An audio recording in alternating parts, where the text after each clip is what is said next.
Many, from philosophers to psychologists, have considered various arts the antithesis to science, the fluid opposite to rigid constants and rules. Artists themselves claim there are no constants to art but creativity, and yet there are observable trends. We've all at least heard of such famous authors as Franz Kafka, author of the Metamorphosis, Leo Tolstoy, author of War and Peace, Shuji Tsushima, better known as his pen name Osamu Dazai, author of No Longer Human, and Edgar Allan Poe, often considered a founding poet of modern American literature.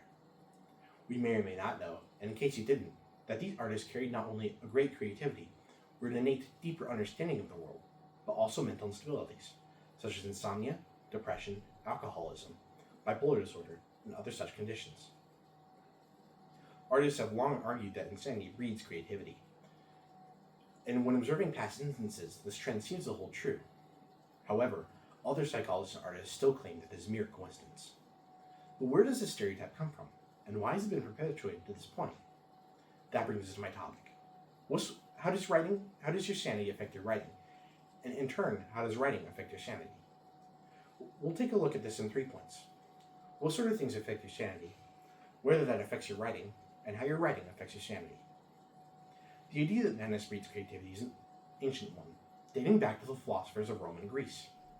Plato in particular favored this sentiment, describing creativity as a passionate frenzy induced by the gods, or the muses, living manifestations of creativity in arts.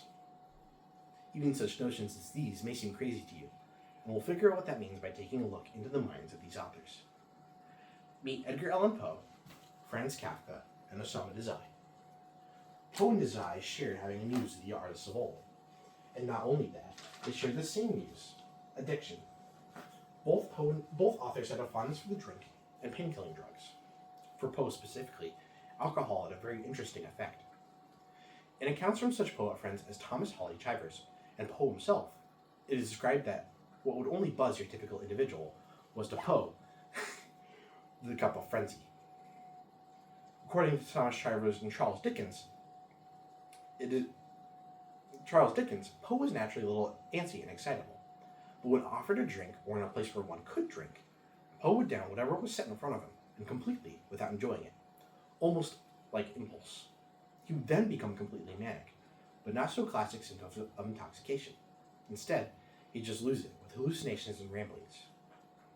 Poe himself claimed he didn't understand this, and that it was terrible for him, with such quotes as, "All was hallucination, arising from an attack the likes of which I had never before experienced, an attack of madness from drinking. May heaven grant that a brutal warning to me for the rest of my days." Which, that this was the first time this happened that he felt warned, was a total lie. Poe would go nuts on alcohol about once every couple of weeks and end up in prison. How about Dazai? Dazai was born in 1909 in an era that didn't really understand mental conditions. So beyond depression, today's psychiatrists can only speculate that he also exhibited symptoms of extreme anxiety and borderline personality disorder. Osamu was raised in Japan by a family that was very disdainful and judgmental, that was very concerned with perfection, and from a young age, he was upset that he couldn't connect with a family who seemed so disdainful and judgmental. From a younger age, Dazai put on the mask of a buffoon, as to him, the more satisfied others were by his comedic act, the less they would actually care to know about it. After many attempts across his life, Dazai committed suicide via drowning in the river behind his home when he was just 38. As a result of these things, we have to take what we can get from these tidbits, and others during this time. Just as Poe was a frequent drinker, so too was Dazai. But where the American would go wild with the stuff, Osamu couldn't function socially at all without it. An account mentioned by a fellow writer, Toyoshima Yoshio, Dazai would drink to drown embarrassment and anxiety over the most minor things, and otherwise was silent and avoidant. But what is alcohol addiction doing to these authors? Alcohol is a depressant of the central nervous system, meaning it actively slows down the messages your brain sends to all the parts of your body, and the messages it gets back. This can make you impulsive in high doses, or if, like Poe, you can't hold your liquor. Poe reacted so extremely because he was already so emotionally unstable, and drinking alcohol numbed that further, causing him to swing wildly in every direction. Dazai, on the other hand, couldn't function socially at all without it. But while it did numb his anxiety and depression, it also made holding jobs hard and eventually leaded to his suicide, as in his drinking, his reasoning was hindered. This was mentioned pretty directly in their writing as well. In many of Poe's poetic works, mainly The Black Cat, there are narrators who descend in madness following alcohol dependence. Subtle, wasn't he? Dazai was pretty direct with this referencing too, making both the narrators of his essay on alcohol, Sakigirai, and his most popular work, No Longer Human, extreme alcoholics. Now, you may think I forgot about poor Kafka here, but we've already covered our first 2 points. What sort of things affect your sanity, and how your sanity affects your writing? Well, but what about the inverse? Franz Kafka's most popular work was The Metamorphosis, following the narrator, Gregor Samsa, who awakes one morning as an insect-like beast. Mentally, for the first half of the novella, Gregor is mostly all there, but his family locks him away under the guise that it is for his own good, when really they're just too disturbed to look at him. This very closely relates to Kafka's own life and his mental and physical problems. Physically, Kafka suffered from extreme migraines, extreme weakness, and tuberculosis.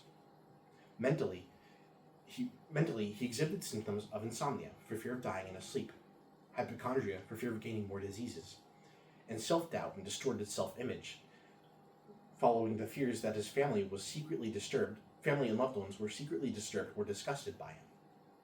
And as for how writing affected this, Franz described writing to be a way to put all of his thoughts somewhere, a coping mechanism, and a place to write out his turmoils and torments. Though he died at 40 due to tuberculosis complications, Franz Kafka didn't fall to a vice or depression, and writing could very well be what saved him from that, as in his darkest hours, he did claim to have suicidal thoughts. This can link back to other authors as well. Poe never directly stated any benefits of his writing, but the psychologically exploratory feel of many of his works suggests that writing was a great outlet for him, and while it didn't fully clarify his mind for it in his time, today's psychiatrists believe that he also suffered from depression and anxiety. Now, this isn't to say that all those with mental illnesses will go on to become great writers, or all those who produce great literary works have mental conditions. But it allows us to learn more about one with the help of the other, and how writing and mental health are deeply intertwined.